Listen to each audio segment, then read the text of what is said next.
வணக்கம் மக்களே. இன்றைக்கி என்ன பார்க்க போகிறோன்னா, ஒரு அம்ப்ரெல்லா ஃப்ராக் கட் பண்ணிக்கிட்டு எப்படி நம்ம பயனுள்ள ஒரு விஷயம் கற்றுக்க போகிறோன்னு பார்க்க போகிறோம். எப்போவுமே ஒரு புடவை கட் பண்ணும்போது இந்த புடவையை எப்படி கட் பண்ணுறது அந்த மாதிரி விஷயங்கள் தான் சொல்லி தருவாங்க. இன்றைக்கி நான் உங்களுக்கு என்ன பயனுள்ள விடயம் சொல்ல போகிறேன்னா, பணத்தை எப்படி சேமிக்கிறது. அதாவது நம்ம பெரிய தொகையில் சேமிக்கணும்னு ஒன்றும் விஷயம் இல்லை.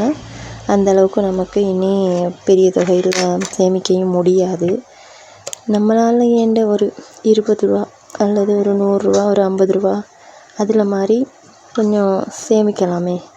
எதிர்காலத்தில் நமக்கோ இல்லை நம்ம பசங்களுக்கோ ஹெல்ப்ஃபுல்லாக இருக்கும். இல்லாட்டி ஒரு நோய், ஏதாவது அவசர தேவைக்கு பணம் வேணும் அப்படின்னு நினச்சா கூட அந்த பணத்தை எடுத்து நம்ம யூஸ் பண்ணிக்கலாம். அந்த மாதிரி ஃபஸ்ட்டு நம்ம முதல்ல 20 ரூபாயிலேருந்து சேமிக்க பார்க்கணும். அப்போ பெரிய அமௌண்ட்டில் சேர்க்க போனால் நம்ம எப்படி எடுத்து செலவழிச்சிருவோன்னு தெரியும். அதனால் நம்ம ஒரு சின்ன அமௌண்ட்லேருந்தே ஸ்டார்ட் பண்ணி பார்ப்போம்.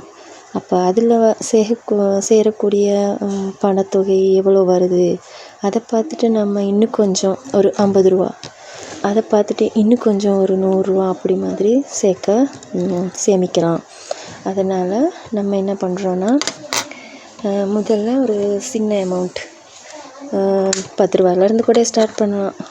என்னோடய அபிப்பிராயம் என்னன்னு கேட்டால் 20 ரூபாயிலேருந்தே பண்ணலாம் அப்படின்னு சொல்லிட்டு. உங்கள் கையில் அன்னைக்கு 20 ரூபா எப்படி கைக்கு கிடைக்குதோ அந்த மாதிரி 20 ரூபாயில் ஒரு உண்டியலில் சரி மடித்து போட்டால் காசு கசங்கிடும். ஒரு புக் டைரி அதில் மாதிரி சேர்த்துட்டு வந்தால் அப்படியே நேராக மடிப்புலாம் இல்லாமல் கசங்காமல் அப்படியே இருக்கும். அதை வச்சு நம்ம என்ன சொல்கிறது, சேஃபாகவும் செக்யூரியாகவும் வச்சுக்கலாம். அதனால் ஒவ்வொரு தாளுக்கு மேலே ஒவ்வொரு தாள் 20 ரூபா சேர்த்து வச்சுக்கிட்டு வரலாம். நீங்கள் எப்பவும் காசு சேர்க்கும் போது இப்போது 20 ரூபா 20 ரூபா போட்டு வச்சுருக்கோம், திரும்ப 40 ரூபா போட்டு வச்சுருக்கோம், பிறகு ஒரு 60 ரூபா போட்டு வச்சுருக்கோன்னு அப்படியே எப்பப்போ காசு 20 ரூபா எடுத்து புக்குக்கு போடுறீங்களோ அந்த புக்கில் நீங்கள் ஒரு பக்கத்தில் மார்க் பண்ணியே வைக்கணும். அப்போ தான் நம்ம இப்போதைக்கு எவ்வளோ சேமிச்சிருக்கோம், அப்போ தான் இன்னும் கொஞ்சம் ஆர்வம் வரும். அப்போ நம்ம சேர்க்கத்தான் அதனோட மதிப்பு நம்மளுக்கு தெரிய ஆரம்பிக்கும். சும்மா எடுத்தோம்னு சும்மா போட்டு வைக்கிறத விட எவ்வளோ சேமிச்சிருக்கோன்னு தெரியாது. அப்போ நம்ம ஒரு புக்கில் மார்க் பண்ணிக்கிட்டே சேர்த்துக்கிட்டு வந்தோம்னா கட்டாயம் நம்மளுக்கு இவ்வளோ நாளைக்கு இவ்வளோ சேர்ந்துருக்கு அப்படின்னு சொல்லி நம்மளே ஒரு முன்கூட்டியே ஒரு இது ஒன்று எப்படின்னு சொல்லணுன்னா தெரிஞ்சு வச்சுக்கொள்ளலாம். அப்போ தான் இன்னும் கொஞ்சம் ஆர்வமாக நம்ம சேர்க்க ஆரம்பிப்போம். அப்போ அந்த 20 ரூபா சேர்த்து நானா இந்த வாட்டி ஹஸ்பண்ட் ஐயர் ஓடுற காசில் எப்படியாவது அவர்கிட்ட கேட்டோ இல்லாட்டி அவருக்கு தெரியாமலோ ஒரு 20 ரூபா அப்படி நிறைய எடுத்து அன்னன்னைக்கு போட்டு வச்சுட்டு ஒரு புக்கில் மார்க் பண்ணி வச்சுக்கிருவேன். அப்படி வச்சுட்டு ஆனால் மாதத்தில் சேர்த்த பிறகு அவர்கிட்ட சொல்லுவேன், பாருங்கள் உங்கள் காசுலேருந்து 20 ரூபா எடுத்து இவ்வளோ சேமிச்சிருக்கேன். என்னோடய தையல் காசில் வர்ற 20 ரூபா பெருசாக வராது, 50 100 ரூபானா வரும். அப்படி தானே நம்ம ரேட் எடுப்போம், 250 300 அந்த மாதிரி ரேட் தானே எடுப்போம், 20 ரூபாலாம் வச்சு எடுக்கிறது இல்லை தானே. அதனால் எனக்கு முக்கியமாக எப்படியுமே 50 100 500 அப்படி தான் சேமிக்கணும்.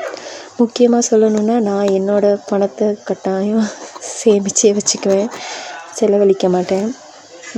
ஏன்னா அவர்கிட்ட பணத்தில் தான் எல்லாமே செய்கிறது. நான் என்னோடய பணத்தில் முக்கியமான விஷயங்கள், தேவையான விஷயங்கள் மட்டும் பண்ணுறது.